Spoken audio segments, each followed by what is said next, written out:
నమస్కారం ఘంటారావానికి స్వాగతం. ముందుగా ప్రధానాంశాలు.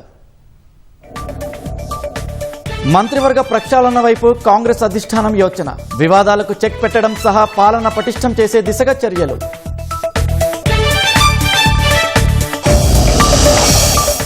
హైదరాబాద్ క్యూర్ పరిధిలో నేడు ఇందిరమ్మ టవర్స్ అర్హుల జాబితా. వెబ్సైట్లో వివరాలు చూసుకోవచ్చన్న అధికారులు.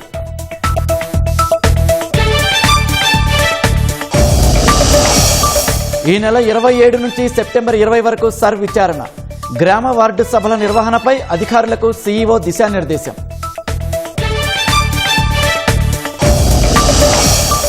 కేబీఆర్ కారిడార్లో ఫ్లైఓవర్ల పనులపై స్టే తొలగించండి. ఎకో సెన్సిటివ్ నిబంధనలతో చెట్లు కొట్టేయడం లేదన్న సర్కార్.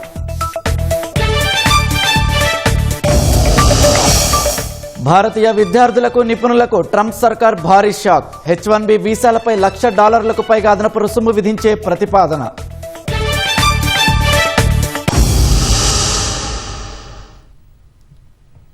కొండా సురేఖ చిన్నారెడ్డిపై వేటు వేయాల్సిందేనని రాష్ట్ర కాంగ్రెస్ క్రమశిక్షణ కమిటీ తేల్చినట్లు సమాచారం. క్రమశిక్షణ లేకుండా మాట్లాడే వారిని వదిలేస్తే పార్టీకి తీవ్ర నష్టం జరుగుతుందని అభిప్రాయపడింది. వ్యక్తులు ముఖ్యం కాదని, పార్టీనే అంతిమమని స్పష్టం చేసింది. ఈ మేరకు నివేదిక సిద్ధం చేసిన క్రమశిక్షణ కమిటీ ఇవాళ పీసీసీ, ఏఐసీసీకి ఇవ్వనుంది. అటు సీఎం రేవంత్ రెడ్డి కూడా కొండా సురేఖ అంశంపై ఇక ఎవరూ మాట్లాడొద్దని స్పష్టం చేశారు. అన్ని విషయాలు అధిష్టానం చూసుకుంటుందని, నియోజకవర్గాల అభివృద్ధిపై ఫోకస్ పెట్టాలని సూచించారు. మంత్రి కొండా సురేఖ, ప్రణాళికా సంఘం ఉపాధ్యక్షుడు చిన్నారెడ్డిపై చర్యలు అనివార్యమని రాష్ట్ర కాంగ్రెస్ క్రమశిక్షణ వ్యవహారాల కమిటీ తుది నిర్ణయానికి వచ్చినట్లు సమాచారం. నివేదికను ఇవాళ పీసీసీకి, ఏఐసీసీకి ఇవ్వనుంది. ఏ స్థాయి వ్యక్తులైనా తప్పు చేస్తే చర్యలు తీసుకోవాల్సిందేనని కమిటీ తేల్చినట్లు సమాచారం. చూసి చూడనట్లు వదిలేస్తే తీవ్ర నష్టం జరుగుతుందని, వ్యక్తుల కంటే పార్టీనే ముఖ్యమనే అభిప్రాయానికి వచ్చింది. గతంలో వరంగల్ జిల్లా ఎమ్మెల్యేలు ఫిర్యాదు చేసినప్పుడే హెచ్చరించిన కొండా సురేఖ వైఖరిలో ఏమాత్రం మార్పు రాలేదని కమిటీ సభ్యులు భావిస్తున్నట్లు సమాచారం. సీఎం రేవంత్ రెడ్డిపై ఆమె కుమార్తె ఆరోపణలు చేయడం ఏమాత్రం క్షమార్హం కాదని కమిటీ తేల్చినట్లు తెలుస్తోంది. ప్రభుత్వంలో మంత్రిగా ఉన్నందున సీఎంపై కుమార్తె వ్యాఖ్యల్ని ఎందుకు ఖండించలేదని ప్రశ్నించింది. ప్రభుత్వంతో తనకు సంబంధం లేదన్నట్లుగా కొండా సురేఖ వైఖరి ఉందని అభిప్రాయపడింది. కొండా సురేఖకు మంత్రివర్గంలో కొనసాగే నైతిక అర్హత లేదని పార్టీలో చర్చ జరుగుతోంది. పెద్ద వయసులో ఉన్న పరకాల ఎమ్మెల్యే రేవూరి ప్రకాష్ రెడ్డిపై కొండా సుష్మిత అవమానకర వ్యాఖ్యలు చేయడాన్ని కమిటీ తీవ్రంగా పరిగణిస్తోంది. ఎమ్మెల్యేలు, విప్లు సుష్మిత వ్యాఖ్యల్ని ఖండిస్తే ఎవరో కుట్ర చేస్తున్నారని కొండా సురేఖ అనడాన్ని కమిటీ తప్పుబట్టినట్లు సమాచారం. తన కుమార్తె మాట్లాడడం వెనుక ఎవరైనా ఉన్నారా లేదా అనేది సురేఖ ఎందుకు గుర్తించలేకపోయారని ప్రశ్నించింది.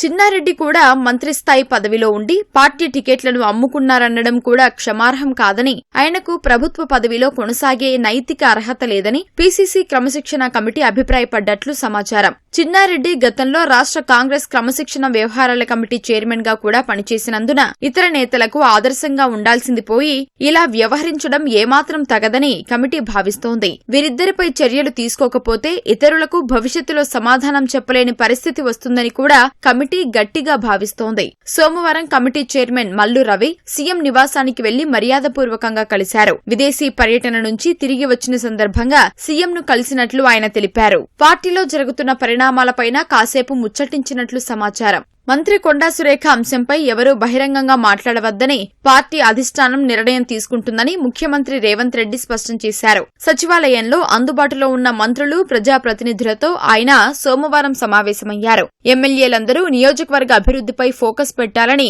సీఎం దిశానిర్దేశం చేశారు. పార్టీ ప్రభుత్వ పదవుల్లో ఉండి తోచినట్లుగా మాట్లాడితే సహించేది లేదని డిప్యూటీ సీఎం భట్టి విక్రమార్క స్పష్టం చేసినట్లు తెలిసింది. ఎవరికైనా సమస్య ఉంటే పీసీసీ అధ్యక్షుడు సహా అధిష్టానానికి చెప్పొచ్చన్నారు. గాంధీ భవన్ మెట్లపై కూర్చొని ఆందోళన చేస్తాం, ఎలా అంటే అలా మాట్లాడతామంటే కుదరదని భట్టి విక్రమార్క అన్నట్లు తెలుస్తోంది. పార్టీ ప్రభుత్వంలో జరుగుతున్న అన్ని వ్యవహారాలను కాంగ్రెస్ అధిష్టానం నిశితంగా గమనిస్తోందని మంత్రి శ్రీధర్ బాబు పెద్దపల్లి జిల్లా మంథనిలో వ్యాఖ్యానించారు. తామంతా క్రమశిక్షణతో ముందుకెళ్తున్నామని అన్నారు.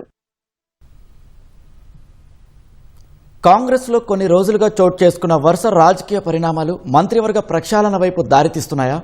పార్టీలో నెలకొన్న వివాదాలకు చెక్ పెట్టడంతో పాటు పరిపాలనను పటిష్టం చేసేందుకు కాంగ్రెస్ అధిష్టానం కీలక నిర్ణయాలకు సిద్ధమవుతోందా? ఖాళీగా ఉన్న 2 మంత్రి పదవుల భర్తీతో పాటు పలువురు మంత్రుల శాఖల్లో మార్పులు చేర్పులు జరిగే అవకాశాలున్నాయా? అంతేకాదు అసెంబ్లీ స్పీకర్ మార్పుపైన పార్టీలో చర్చ జరుగుతోందా అంటే అవుననే పార్టీ వర్గాలు చెబుతున్నాయి. రాష్ట్ర కాంగ్రెస్ లో ఇటీవల వరుసగా జరుగుతున్న పరిణామాలు పతాక స్థాయికి చేరుకున్నాయి. తెలంగాణ వ్యవహారాలపైన అధిష్టానం దృష్టి సారించిందని, అందుకు తగ్గట్లు మంత్రివర్గ ప్రక్షాళన ఉంటుందని పార్టీ వర్గాలు చెప్తున్నాయి. కేబినెట్ విషయానికొస్తే ముఖ్యమంత్రితో కలిపి గరిష్టంగా 18 మంది మంత్రులు ఉండొచ్చు. ప్రస్తుతం ముఖ్యమంత్రితో పాటు 16 మంది అమాత్యులు మాత్రమే ఉన్నారు. మరో 2 మంత్రి పదవులు ఖాళీగా ఉన్నాయి. ఆ పదవుల్ని భర్తీ చేయడంపై అధిష్టానం దృష్టి సారించినట్లు తెలుస్తోంది. ఎన్నికల వేళ మంత్రి పదవి ఇస్తామని హామీ ఇచ్చిన కోమటిరెడ్డి రాజగోపాల్ రెడ్డి పేరును ఢిల్లీ నాయకత్వం పరిశీలిస్తున్నట్లు విశ్వసనీయ వర్గాల సమాచారం. ప్రస్తుత స్పీకర్ గడ్డం ప్రసాద్ కుమార్ మంత్రివర్గంలో చోటు కల్పించాలని పార్టీ అధిష్టానాన్ని కోరుతున్నట్లు చర్చ జరుగుతోంది. గడ్డం ప్రసాద్ కుమార్ ను మంత్రివర్గంలోకి తీసుకుంటే స్పీకర్ పదవికి ప్రస్తుతం ఉన్న మంత్రుల్లో ఒకరిని ఎంపిక చేసే అవకాశం ఉందన్న చర్చ నడుస్తోంది. 2 ఖాళీ మంత్రి పదవుల భర్తీతో పాటు స్పీకర్ మార్పు ఉండే అవకాశాలు ఉన్నట్లు తెలుస్తోంది. కోమటిరెడ్డి రాజగోపాల్ రెడ్డికి మంత్రివర్గంలో అవకాశం కల్పిస్తే ప్రస్తుతం మంత్రి పదవిలో ఉన్న కోమటిరెడ్డి వెంకటరెడ్డి సేవల్ని పార్టీ పరంగా మరింతగా విస్తృతంగా వినియోగించుకునే అంశాన్ని అధిష్టానం పరిశీలిస్తున్నట్లు పార్టీ వర్గాల్లో చర్చ జరుగుతోంది. కొంతమంది మంత్రులు తమకు కేటాయించిన శాఖల్లో ఆశించిన స్థాయిలో పనితీరు కనబర్చడం లేదనే నివేదికలు ఢిల్లీలోని పార్టీ పెద్దలకు చేరాయని తెలుస్తోంది. ప్రజలతో నేరుగా సంబంధం ఉన్న ఆర్థిక, రెవెన్యూ, మున్సిపల్, విద్య, వ్యవసాయం వంటి కీలక శాఖల్ని మరింత సమర్థంగా నిర్వహించగల వారికి అప్పగించాలన్న ఆలోచన చేస్తున్నట్లు సమాచారం. మంత్రివర్గ ప్రక్షాళన జరిగితే కొత్త మంత్రుల్ని తీసుకోవడమే కాకుండా ప్రస్తుతం ఉన్న పలువురు అమాత్యుల శాఖల్లోనూ మార్పులు చేర్పులు జరిగే అవకాశం ఉందన్న చర్చ ఊపందుకుంది. సామాజిక సమీకరణాల్ని పరిగణలోకి తీసుకుని కొత్త మంత్రుల ఎంపికపై అధిష్టానం కసరత్తు చేస్తున్నట్లు తెలుస్తోంది. హైదరాబాద్ క్యూర్ పరిధిలో ఇందిరమ్మ ఇళ్ల అర్హుల తుది జాబితాను నేడు విడుదల చేయనున్నారు. క్యూర్ పరిధిలోని 16 నియోజకవర్గాల్లో 60,720 మంది ఇళ్ల కోసం దరఖాస్తు చేసుకున్నారు. వారిలో అర్హత లేనట్లుగా గుర్తించిన వారికి హౌసింగ్ బోర్డు సమాచారం పంపి అభ్యంతరాలు ఉంటే తెలపాలని సూచించింది. నిన్న సాయంత్రం వరకు అభ్యంతరాలను స్వీకరించినట్లు housing board vice chairman Gautam వెల్లడించారు. క్యూర్ పరిధిలో నివసించని వారు, ఇప్పటికే ఇల్లు లేదా ఫ్లాట్ ఉన్నవారు కూడా దరఖాస్తు చేసుకున్నారని వెల్లడించారు. 4 వీలర్ను క్యాబ్గా ఉపయోగిస్తున్న వారిని అర్హులుగానే గుర్తిస్తున్నామని తెలిపారు. 4 వీలర్ వ్యక్తిగతంగా వాడుకుంటే అనర్హులుగా పరిగణిస్తున్నట్లు గౌతమ్ చెప్పారు. తెలంగాణ స్కిల్ యూనివర్సిటీలో పాలిటెక్నిక్ కాలేజీల విలీనంపై విద్యార్థులు, ఉద్యోగుల ఆందోళనల నేపథ్యంలో ప్రభుత్వం ఉన్నత స్థాయి కమిటీని ఏర్పాటు చేసింది. ప్రభుత్వ సలహాదారు కె కేశవరావు చైర్మన్గా కమిటీని పనిచేయనుంది. MLC Kodandaram, retired professor Shantha Sinha, ప్రత్యేక సీఎస్ నవీన్ మిత్తల్, శక్తి డిపార్ట్మెంట్ కార్యదర్శి, సాంకేతిక విద్యాశాఖ కమిషనర్ సభ్యులుగా కమిటీని ఏర్పాటు చేసింది. సాంకేతిక విద్యాశాఖ పరిధిలో ఉన్న పాలిటెక్నిక్లను శక్తి శాఖ పరిధిలోకి తీసుకొస్తూ ప్రభుత్వం జూన్ 16న జీవో 97 జారీ చేసింది. ప్రభుత్వ నిర్ణయంపై కొన్ని రోజులుగా పాలిటెక్నిక్ విద్యార్థులు, సిబ్బంది ఆందోళన చేస్తున్నారు. వారి అనుమానాలపై అధ్యయనం చేయాలని కమిటీని ప్రభుత్వం ఆదేశించింది. వారందరితోనూ చర్చించి 30 రోజుల్లో నివేదిక ఇవ్వాలని కమిటీకి సూచించింది. ప్రత్యేక సమగ్ర సవరణ ఎస్ఐఆర్లో భాగంగా ఓటర్లకు నోటీసుల జారీ ప్రక్రియ ప్రారంభమైంది. నోటీసులు అందుకున్న వారిని ఈ నెల 27 నుంచి సెప్టెంబర్ 20 వరకు ఎన్నికల అధికారులు విచారణ చేపట్టనున్నారు. నోటీసుల జనరేషన్, ప్రింటింగ్ ప్రక్రియ ఈ నెల 31 నాటికి పూర్తి కానుంది. ఈ మేరకు నోటీసుల షెడ్యూల్, ముద్రణ, పంపిణీ, ఓటర్ల విచారణపై సీఈఓ కార్యాలయం తాజాగా కీలక మార్గదర్శకాలను జారీ చేసింది. ఎస్ఐఆర్లో భాగంగా రాష్ట్ర వ్యాప్తంగా పోలింగ్ కేంద్రాల వారీగా గురువారం నుంచి గ్రామ, వార్డు సభలు జరగనున్నాయి. ఈ నేపథ్యంలో జిల్లా కలెక్టర్లు, ఈఆర్ఓలు, ఏఈఆర్ఓలతో CEO Sudarshan Reddy video conference నిర్వహించి దిశానిర్దేశం చేశారు. ముసాయిదా ఓటర్ల జాబితా ప్రకటించడంతో నోటీసులు అందుకునే ఓటర్లకు ఎలాంటి ఇబ్బందులు తలెత్తకుండా, అర్హులైన ఏ ఒక్కరి ఓటు కూడా తొలగించకుండా ప్రత్యేక ఏర్పాట్లు చేస్తున్నారు. జిల్లా ఎన్నికల అధికారులు, ఈఆర్ఓ, బీఎల్ఓలకు సంబంధిత సూచనల్ని పాటించాలంటూ ప్రత్యేక ఉత్తర్వుల ద్వారా తెలియజేశారు. మార్గదర్శకాల్లోని ముఖ్యాంశాల్ని ఓటర్లకు స్పష్టంగా వివరించాల్సిందేనని ఆదేశాలు జారీ చేశారు. ఓటర్ల విచారణ తేదీకి 48 గంటల్లోపే స్లిప్లను ముద్రించి బీఎల్ఓల ద్వారా పంపిణీ చేసి ఆ వివరాలను యాప్లో నమోదు చేయాలి. నోటీసులు ఎందుకు జారీ చేశారు, విచారణకు ఏ తేదీన ఎక్కడ హాజరు కావాలి, ధృవపత్రాలు ఏం తీసుకురావాలి తదితర వివరాల్ని ఓటర్లకు బీఎల్ఓలు స్పష్టంగా వివరించాలి. ఓటర్లు తమ ధృవపత్రాల్ని 3 నివేదికల ద్వారా సమర్పించొచ్చు. ఓటరు పోర్టల్, బీఎల్ఓ యాప్ విచారణ సమయంలో నేరుగా హాజరై ఇవ్వొచ్చు. నోటీసులు అందుకునే ఓటర్లు నేరుగా హాజరయ్యారా లేదా అని ఎన్నికల అధికారులు ధృవీకరించుకోవాలి. ఓటరుకు వివరణ ఇవ్వడానికి, ధృవపత్రాల్ని సమర్పించడానికి గడువు అడిగితే ఇవ్వాలి. ఓటర్ల తుది జాబితా ప్రకటన నాటికి నోటీసులు అందుకునే ఓటర్లపై స్పష్టమైన అవగాహన ఉండాలి. నోటీసులు అందుకునే ఓటర్లు సమర్పించే ధృవపత్రాల్ని సంబంధిత శాఖకు డీఈఓలు పంపించి ధృవీకరించుకోవాలి. అన్మ్యాపింగ్, పేరు, వయసులో దోషాలు మినహాయించి ఓటర్ల ధృవపత్రాల్ని ఈఆర్ఓలు, డీఈఓలకు పంపించాలి. సమర్పించే పత్రాలతో ఈఆర్ఓ సంతృప్తి చెందకపోతే వెంటనే ఆ నిర్ణయాన్ని ఓటరుకు తెలియజేసే అదే సమాచారాన్ని ఫామ్ 7 ద్వారా అప్లోడ్ చేయాలి. దీన్ని గ్రామ పంచాయతీ భవనం లేదా వార్డు కార్యాలయాల్లోనే విచారణ చేపట్టి సంబంధిత ప్రదేశం వివరాల్ని ఓటర్లకు తెలియజేయాలి. అప్పీల్ విచారణ కోసం డీఈఓ కార్యాలయాల్లో ప్రత్యేక సెల్ ఏర్పాటు చేయాలి. ఓటర్లు సమర్పించిన పత్రాలు, సమాచారంతో ఈఆర్ఓ సంతృప్తి చెందని కేసుల్లో మాత్రమే ఓటును తొలగిస్తున్నట్లు తెలపాలి. ఈ నెల 27న గ్రామ సభలు ఏర్పాటు చేసి ముసాయిదా జాబితాలోని ఓటర్ల పేర్లను చదివి వినిపించాలి. తొలగించిన ఏఎస్డీడీ జాబితా పేర్లను ఈ సభల్లో ప్రకటించాలని ఎన్నికల సంఘం స్పష్టమైన ఆదేశాల్ని అధికారులకు జారీ చేసింది.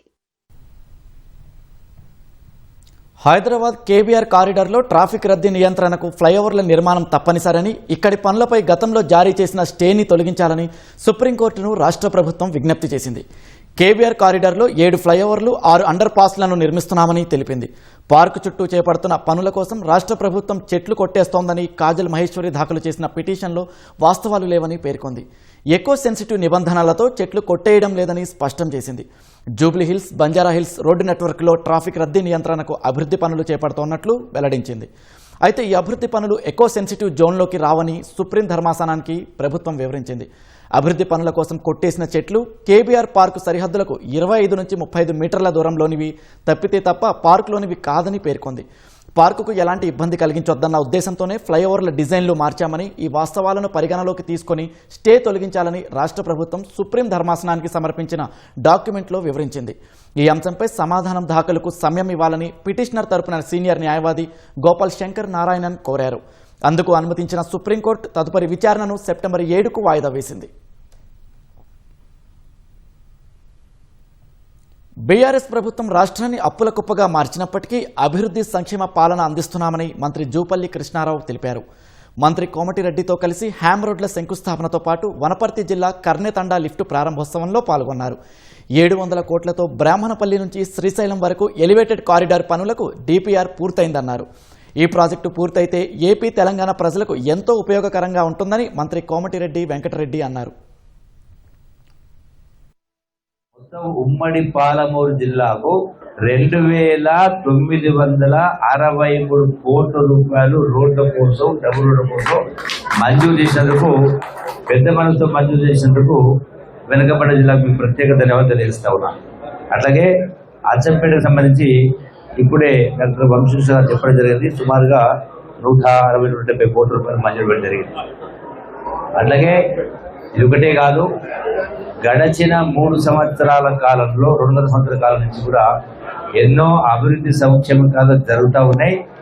రాష్ట్ర ఆర్థిక పరిస్థితి, రాష్ట్రం అప్పుల ఊబిల్లో కూరుకుపోయినా కూడా గత ప్రభుత్వం ఏ ఒక్క స్కీమును ఎత్తివేయకుండా అన్ని చెప్పినటువంటి సంక్షేమ అభివృద్ధి కార్యక్రమాలు ఒక్కొక్కటిగా ముందుకు సాగుతూ ఉన్నాయి. ఇంకా భవిష్యత్తులో చేసేది చాలా ఉంది.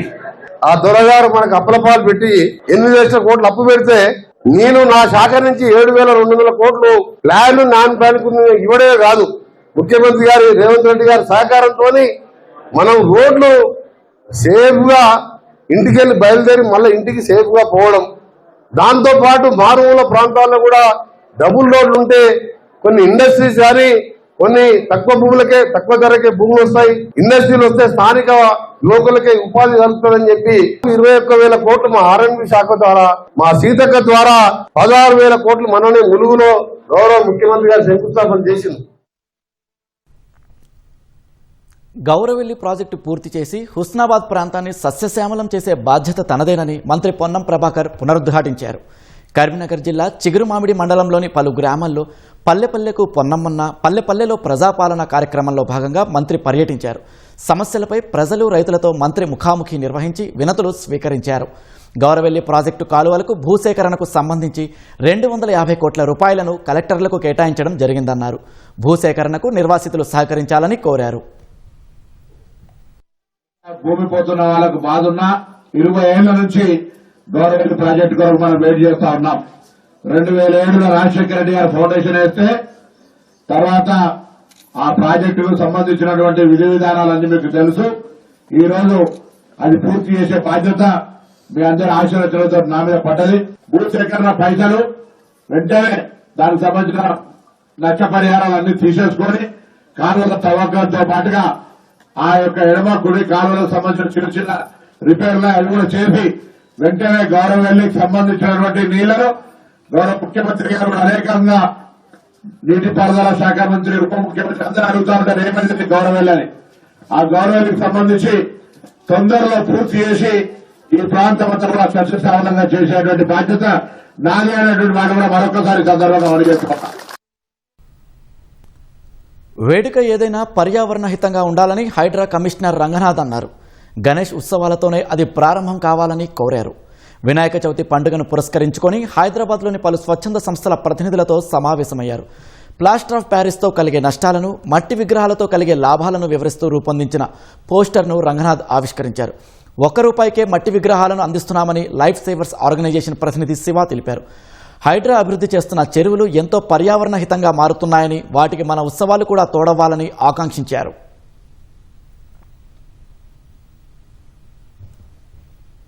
నవమాసాలు మోసి కనిపించిన కన్న తల్లినే కాటికి పంపారు ఆ ప్రబుద్ధులు. 80 ఏళ్ల వయసులో పక్షవాతంతో బాధపడుతున్న మాతృమూర్తిపై జాలి చూపకుండా బావిలో పడేశారు. సొంతింట చనిపోతే ఇల్లు వీడాల్సి వస్తుందని ఈ ఘాతుకానికి పాల్పడినట్లు పోలీసుల విచారణలో తేలింది. కరీంనగర్ జిల్లా సైదాపూర్ మండలం యలబోత్రానికి చెందిన వెంకటమ్మకు 4 కుమారులు. ఇటీవల జబ్బున పడి వృద్ధాప్య సమస్యలతో బాధపడుతోంది. వంతుల వారీగా ఆమెను సాకుతున్నారు. ఆమెకు సపర్యలు చేయలేకపోవడం ఓ కారణమైతే, ఇంట్లో చేస్తే అరిష్టమని భావించి పెద్ద కొడుకు సమ్మయ్య, చిన్న కొడుకు శ్రీనివాస్ కలిసి కన్నతల్లిని కడతీర్చారని హుజూరాబాద్ రూరల్ సీఐ తెలిపారు. 80 ఏళ్ల వృద్ధురాలు, ఆమె నడవలేని పరిస్థితిలో, భూమిపై పాక్కుంటూ వెళ్ళలేని పరిస్థితిలో, ఇంటికి 300 మీటర్లకు పైగా దూరంలో ఉన్న ఒక వ్యవసాయ బావిలో పడి ఏ విధంగా ఆత్మహత్య చేసుకుంటుందని చెప్పేసి అనుమానాలు ఉండను. ఆ వృద్ధురాల్ని వారి పెద్ద కొడుకు అయిన సమ్మయ్య, ముఖ్య నిందితుడైన వారి చిన్న కొడుకు అయిన నూనె శ్రీనివాసులు ఇద్దరూ కలిసి హత్య చేసినట్టుగా మా దృష్టికి వచ్చింది. 4 కొడుకులు ఎలబోదారంలోనే ఎవరికి వారు ఇల్లు కట్టుకున్నారు, దగ్గరలో ఇల్లు కట్టుకున్నారు. ఆమె 4 కొడుకులు వంతుల వారిగా వచ్చి ఆమె సపర్యలు చూసుకుంటున్నారు. పక్షవాతం రావడం వలన ఇంట్లో చనిపోతే ఇల్లును 3-4 నెలలు వదిలేయాల్సి వస్తుంది. ఇంట్లో చనిపోకుండా ఏదో ఒక బావిలో పడేద్దాం, అప్పుడు చనిపోతుంది. సో ఇల్లు వదిలిపెట్టాల్సిన బాధ తప్పుతుంది, సపర్యలు చేయాల్సిన బాధ కూడా తప్పుతుంది అనే ఉద్దేశంతో ఇద్దరు చంపేద్దామని చెప్పి ఇద్దరు నిర్ణయించుకున్నారు. అందువలన మేము వాళ్ళని అరెస్ట్ చేసినాము. యాదాద్రి భువనగిరి జిల్లా చౌటుప్పల్ మండలం పంతంగి శివారులో జరిగిన దానయ్య అనే వ్యక్తి హత్య కేసును పోలీసులు ఛేదించారు. ప్రియుడు శివతో కలిసి భార్య శారదే హత్య చేసినట్లు తేల్చారు. దానయ్య అన్న కొడుకు శివతో శారదకు వివాహేతర సంబంధం ఏర్పడింది. వారిద్దరూ చనువుగా ఉండడాన్ని గమనించిన దానయ్య వారి తీరు మార్చుకోవాలని హెచ్చరించాడు. తమ బంధానికి అడ్డొస్తున్నాడనే అక్కసుతో అంకిరెడ్డిగూడెం శివారుగుట్టల్లో దానయ్యపై శివ కర్రతో దాడి చేశాడు. ఆ తర్వాత భార్య శారద కాళ్లు అదిమి పట్టుకోగా బండరాలతో శరీర భాగాలను శివ గాయపరిచి అతి క్రూరంగా చంపాడు. భర్త శవం వద్ద శారద ఏడవడం చూసిన వారెవరైనా ఆమె చేసిందంటే నమ్మరు.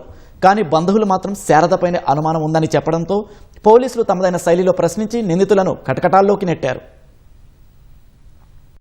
రెడ్డిగూడెంలో ఆ వ్యక్తిని మర్డర్ చేసిందని పోలీసు వారికి ఇన్ఫర్మేషన్ వచ్చింది. మర్డర్ కు ముఖ్య కారణం అతని భార్య శారద అని ఇతరులతోటి అక్రమ సంబంధాలు ఉన్నాయి. ఈ డిసీజ్డ్ వాళ్ళ అన్న కొడుకు శివ 19 ఏళ్ల అతనితోటి కూడా ఆమెకు అక్రమ సంబంధం ఉంది. బావి దగ్గర ఉన్నప్పుడు కూడా అక్కడ రోజుగా ఉండడం చూసి ఈ భర్త దాన్ని ఆబ్జెక్షన్ చేయడం వల్ల దానయ్య ఈ శివను కొట్టడానికి ప్రయత్నం చేస్తాడు కట్టెతోటి. ఆ కట్టె గుంజుకొని దానయ్యను తలపై కొడతాడు.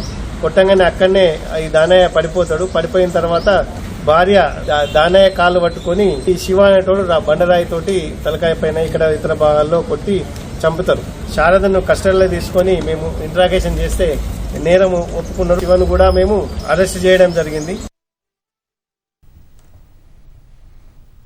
హైదరాబాద్ కేపీహెచ్బీలో మానసిక ఒత్తిడి తట్టుకోలేక ఓ మహిళ బలవన్మరణానికి పాల్పడింది. కేరళలోని కానూరుకు చెందిన శీతల్ అనే మహిళ కొంతకాలంగా డిప్రెషన్తో బాధపడుతూ 5వ అంతస్తు నుంచి దూకింది. స్థానికులు సమాచారంతో కేరళలో ఉన్న శీతల్ తల్లిదండ్రులకు పోలీసులు సమాచారం ఇచ్చారు.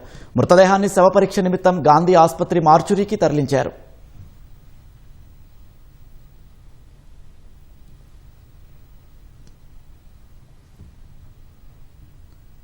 పశ్చిమాసియా సంక్షోభం కారణంగా ప్రపంచ సరఫరా గొలుసులో అవాంతరాలు ఏర్పడిన వేళ భారత్కు రష్యా శుభవార్త తెలిపింది. భారత్కు నిరంతరం ఇంధనం, ఎరువులను సరఫరా చేసేందుకు సిద్ధంగా ఉన్నామని స్పష్టం చేసింది. 2 రోజుల పర్యటనలో భాగంగా మాస్కో వెళ్లిన విదేశాంగ మంత్రి జైశంకర్ రష్యా అధ్యక్షుడు పుతిన్, ఇతర కీలక నేతలతో సమావేశమయ్యారు. పశ్చిమాసియా సంక్షోభం వేళ భారత్కు ఇంధన, ఎరువుల సరఫరాలో లోటు లేకుండా చూస్తామని జైశంకర్కు పుతిన్ హామీ ఇచ్చారు. ప్రధాని మోదీ పంపిన సందేశాన్ని పుతిన్కు జైశంకర్ వివరించారు. షాంఘై సహకార సంస్థ శిఖరాగ్ర సదస్సులో కలవడానికి మోదీ ఆసక్తిగా ఎదురుచూస్తున్నట్లు రష్యా అధినేతకు తెలిపారు. సెప్టెంబర్ 12, 13 తేదీల్లో న్యూఢిల్లీలో జరగనున్న బ్రిక్స్ దేశాధినేతల సదస్సు కోసం పుతిన్ను ఆహ్వానించినట్లు ఎక్స్ వేదికగా జైశంకర్ వెల్లడించారు. అనేక సవాళ్లు ఉన్నప్పటికీ భారత్, రష్యా ద్వైపాక్షిక సంబంధాలు మరింత బలోపేతం అవుతున్నాయని స్పష్టం చేశారు.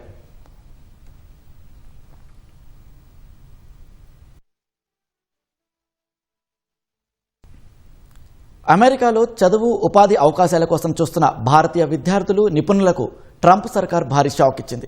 విదేశీ నిపుణులు అత్యధికంగా వినియోగించుకునే H-1B వీసా దరఖాస్తులపై ఏకంగా $1,00,000కు పైగా అదనపు రుసుమును చెల్లించాలని America department of homeland security ప్రతిపాదించింది.